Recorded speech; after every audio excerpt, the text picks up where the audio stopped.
Hurmatlı Nokat şahrının turganları, sizlerden bizim meriyanın atına тазалық boyunca көп мәселелер айтылыптыр. Ошо мәселелер кандай шартта иштеп атабыз, мен ошону бүгүн сиздерге көрсөтөйүн дедим.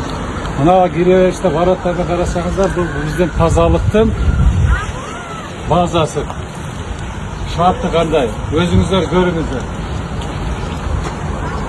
Киргенде биздин тазалыктын машиналары тура турган жери.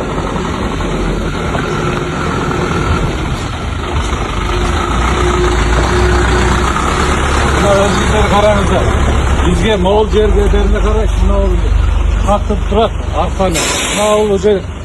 Karolçusu, bulacak, şunlarga karabayt. Bunun içi jeke mençikке ötüp ketken.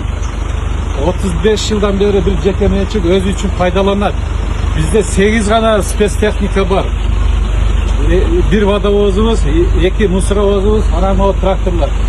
Анда ешқандай тура турган шарты жоқ. Болгону мына здание тазалыктын администрациясы болуп эсептелет.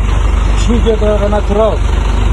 Кээ бирки машиналардын спецтехникалар батпай көчөдө турат. Ушундай шарттарда болсо дагы биз шаардын тазалыгын күнүгө ошо мусулар чыгарган үстүнөн аракеттебиз. Бул жак бизге карабайт. Бирок ушундай маселе болсо да буну элдер биздин шаардын тургундары билбейт окшойт. Маалымат берип коелу. Карагыла кандай территория жеке менчикке өтүп кеткен. Бир гана киши өзүнүн чөнтөгүнө иштейт бул жерде. Бирок биз буну жөнтүрүп калган жокпуз. Керектүү мамлекеттик органдарга, сотко bunun üstүнөн арызга бергенбиз. Ушул менчикти элдин менчигин кайра шаарга кайтарып берсин деп. Болгон шарты ушул болот атат. Жок, машина койгонго жерем жок. Биздин тургундар бизди башка шаарлар менен салыштырат экен. Мына шартыбызды өзүңүздөр көрдүңүз. Ит күлө турган болуп атат. Ош шаарынан мына жакында көрдүңүздөр. 120 жаңы спецтехника берди. Анын тазалыктын базасын көрсөңүздөр бүт шарттарына ылайыктуу. Ошон үчүн аларда иш болуп атат. Бизде деле ушундай шарт болсо дагы мен сиздерге барыңыздарга эшигим ачык, келиңиздер.